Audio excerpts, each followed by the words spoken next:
कांग्रेस के पूर्व अध्यक्ष और केरल के वायनाड सीट में सांसद रहे राहुल गांधी की लोकसभा की सदस्यता रद्द करने को लेकर कांग्रेस नेताओं का गुस्सा देश भर में फूट रहा है। इसी कड़ी में अंतागढ़ में भी कांग्रेस नेताओं ने प्रेस कॉन्फ्रेंस का आयोजन किया। इस प्रेस कॉन्फ्रेंस में क्षेत्रीय विधायक अनूप नाग मीडिया से मुखातिब हुए।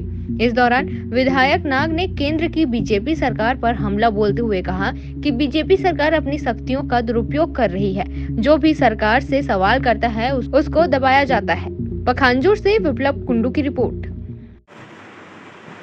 मेरा एवं मेरे कांग्रेस पार्टी के सभी पदाधिकारियों की ओर से सादर नमस्कार, अभिवादन। आज हमारे राष्ट्रीय नेतृत्व का निर्देश हमारे राज्य संगठन को प्राप्त होने के पश्चात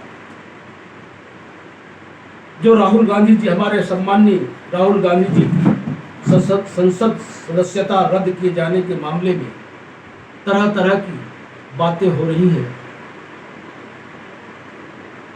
लोगों में कई प्रकार की भ्रांतियां पैदा हो गई हैं, परंतु कहीं न कहीं हम और हमारा पार्टी और हमारे शीर्ष नेता और पूरा देश की जनता कहीं न कहीं ये सोचने के लिए मजबूर हो गई है कि आदरणीय राहुल गांधी जी के साथ जो संसद की सदस्यता रद्द की गई है, उसमें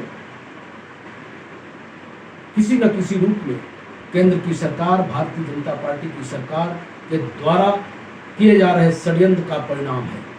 इसीलिए हम जनता तक जाना भी चाहते हैं, इस बात को पहुंचाना भी चाहते हैं, और वो एक माध्यम है, समाचार पत्र, प्रिंट मीडिया, संवाद। उसी के तहत हम आज आपके समक्ष उन बातों को लेकर हमारे जिला से नामांकित हमारे भास्कर जी आए हैं, जो आगे की कार्रवाई के बारे में आपको बताएंगे।